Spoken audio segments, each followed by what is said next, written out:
আমেরিকার ক্রমাগত চাপ আর হুমকির মুখে ইরানের সাধারণ মানুষ এখন ক্ষুব্ধ। তেহরানের বাসিন্দাদের সাফ কথা, মার্কিন ও ইসরায়েলি সরকারের চালানো অন্যায় হামলা ও শত্রুতার মুখে আর চুপ করে বসে থাকা যায় না। আঘাত এলে পাল্টা আঘাত করাই এখন একমাত্র পথ। বহুদিন থেকেই নানা রকম নিষেধাজ্ঞা আর চাপ দিয়ে ইরানকে কোণঠাসা করতে চাইছে ওয়াশিংটন ও তার পুরনো মিত্র তেল আবিব, যার জেরে অভ্যন্তরীণ সংকটে চরমভাবে জর্জরিত ইরান। এর মধ্যেই পাল্টাপাল্টি হামলায় ভেঙে পড়ার একেবারেই নিকটে রয়েছে দুই পক্ষের মধ্যকার চলমান যুদ্ধবিরতি। এমন পরিস্থিতিতে দীর্ঘদিনের জমে থাকা ক্ষোভ দেখাচ্ছে ইরানি জনগণ। যখন কেউ আপনার সাথে অন্যায় আচরণ করে বা অহেতুক কড়া ভাষায় কথা বলে, তখন আপনাকেও উপযুক্ত জবাব দিতে হবে। আপনি চুপচাপ দাঁড়িয়ে হাত গুটিয়ে বসে থাকতে পারেন না। কোনো দ্বন্দ্ব তো আর নরম সুরে সমাধান হয় না। এই ঝামেলা যত দ্রুত শেষ হয় ততই মঙ্গল। আমি চাই আমাদের দেশের মানুষ, সরকার এবং পুরো পৃথিবী যেন শান্তিতে থাকে।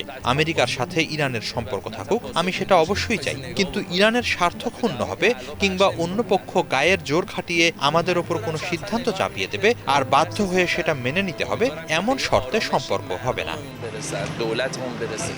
মধ্যপ্রাচ্যে চলমান উত্তেজনার আগুনে ঘি ঢেলেছে নতুন করে শুরু হওয়া সংঘর্ষ। সম্প্রতি একটি মার্কিন অ্যাপাচে হেলিকপ্টার ভূপাতিত করার অভিযোগ তুলে ইরান সীমান্তে রাডার ও প্রতিরক্ষা ঘাঁটিতে হামলা চালায় মার্কিন বাহিনী। আমেরিকার এমন আগ্রাসী আচরণের জবাব দিতে দেরি করেনি ইরান। দেশটির বিপ্লবী গার্ড বাহিনী কুয়েত ও বাহরাইন সহ উপসাগরীয় অঞ্চলে মোট ২২টি মার্কিন লক্ষ্যবস্তুতে একযোগে রকেট ও ক্ষেপণাস্ত্র হামলা চালিয়েছে। অনেক ইরানি মনে করেন বিশ্বকাপের পরপরই বড় আকারে যুদ্ধ শুরু হতে পারে, তবে আঘাত এলে পাল্টা আঘাতের কোনো বিকল্প নেই। সামনে যেহেতু বিশ্বকাপ ফুটবল, আমার মনে হয় না আগামী ১ মাসের মধ্যে এই সংঘাত আর বড় আকার ধারণ করবে। কিন্তু বিশ্বকাপের পর যদি কোনো সমঝোতায় পৌঁছানো না যায়, তবে যুদ্ধ শুরু হয়ে যাওয়ার একটা বড় আশঙ্কা রয়েছে।